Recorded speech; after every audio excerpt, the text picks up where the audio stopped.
بسم الله الرحمن الرحيم، والصلاة والسلام على أشرف الأنبياء سيدنا محمد صلى الله عليه وسلم. ازيكم حبايبي؟ عاملين ايه؟ يا رب تكونوا بخير وصحة وسعادة وسلامة يا رب يا أحلى متابعين.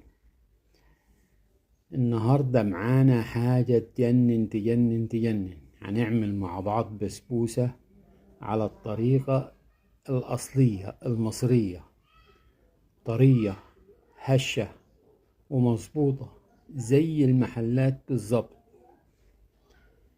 بس من ايدينا المصرية. هنتعرف على الاسرار خطوة بخطوة، ومش هتصدقوا قد ايه سهلة.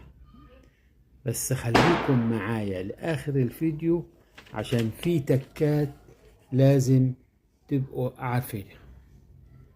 معانا بولة هنحط فيها نص كيلو دقيق بسبوسة او سميد اللي انتوا بتسموه عندكم، وهنحط عليه 3/4 كوباية سمنة.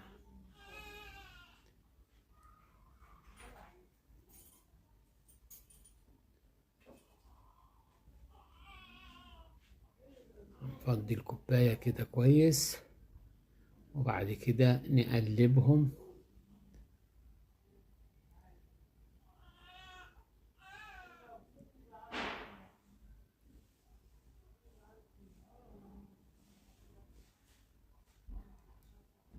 نقلبهم بسيط كده، وبعد كده نحط لهم ذرة ملح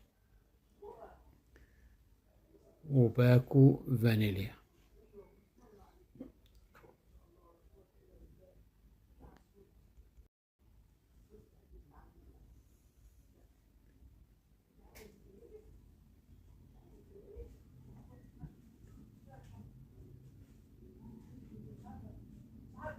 ذرة ملح، وبعد كده نحط لهم باكو فانيليا.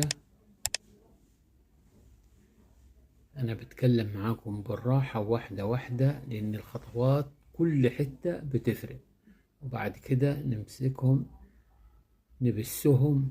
اهم حاجة في البسبوسة عملية البس، يعني البسبوسة جاية من البس، وبنبسهم كويس بحيث يتغلل السمنة في كل نقطة في دقيق البسبوسة. بعد كده بنجيب بولة تاني ونحط فيها 3/4 كوباية سكر و3/4 كوباية مية، وناخدهم على النار ندفيهم مش نسخنهم، بحيث نحط صباعنا فيهم، يعني إصبعنا يستحمل لمدة 10 ثواني. لو لقيناه سخن نشيله نسيبه يبرد شوية، وبعد كده نقلبه تقليب مش نعجنه، لأن لو عجنت البسبوسة هتنشف منك. هنقلبها واحدة واحدة كده لحد ما السوائل كلها تدخل مع بعض، وما يبقاش فيه أي تكتلات في عجينة البسبوسة. بس كده خلصنا.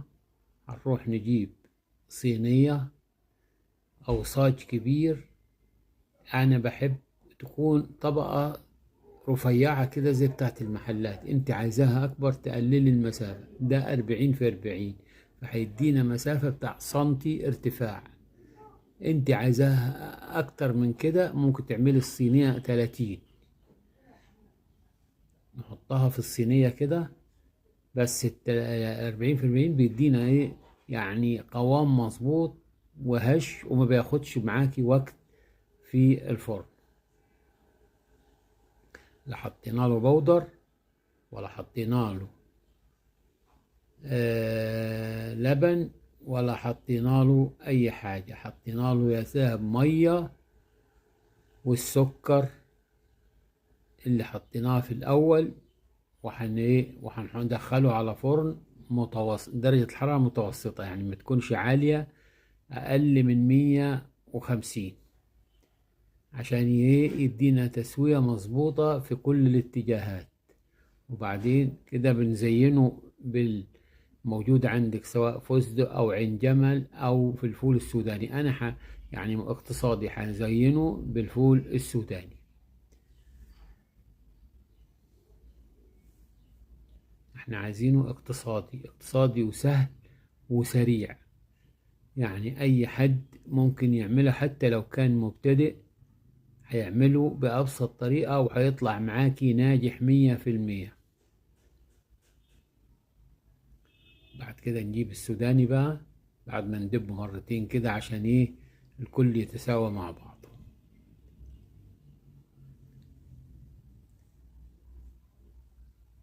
نجيب السوداني ونزين بيه البسبوسة. زي ما قلت لك انت ممكن تزينيه بأي حاجة ما عدا حاجة واحدة، ما عدا الزبيب، لأن الزبيب هيتحرق معاكي. ممكن تزينيه بعين جمال، فستق، عين سوداني، زي ما احنا هنزين كده بالطريقة اللي تريحك، بس ما ابعدي من الزبيب. اهو طلع بالشكل ده بمنتهى الحلاوة. وهندخله زي ما اتفقنا على فرن 170 درجة، أقل من 170 درجة كمان. هنعمل الشربات لا تقيل ولا خفيف. عندنا كوبايتين مية، كوبايتين سكر، هنحط عليهم كوبايتين مية ونسيبهم يغلوا. ومجرد ما يغلوا نوطي النار عليهم، وبمجرد ما يطلع البسبوسة من الفرن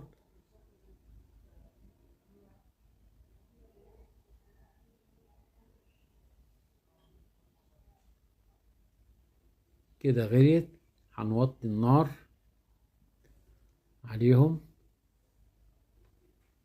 ونسيبه يغلي لمدة 7 دقايق. ونحط له، مفيش ليمون، نحط له معلقة ملح ذرة ملح ليمون، هو أفضل من الليمون. بس ما تحطيش عسل الجلوكوز، لأن عسل الجلوكوز الهضم بتاعه بيبقى بطيء عن السكر، لأن بيكون مركز. وهو طلعت معانا بالشكل ده، هنسقيها. وأهو شايفين الشربات سخن والبسبوسة سخنة، بيشرب على طول الشربات،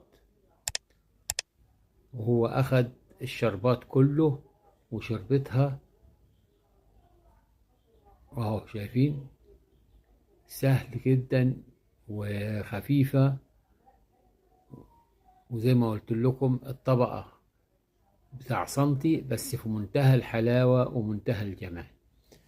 يا ريت تجربوا الطريقة وتقولوا لي رأيكم ايه فيها. وما تنسوش اللايك والاشتراك وتفعيل زر الجرس، ودعوة حلوة منكم، وكل سنة وانتم طيبين، ويجعلوا عيد سعيد عليكم وعلى أولادكم. والسلام عليكم ورحمة الله وبركاته، وإلى اللقاء في وصفة جديدة إن شاء الله.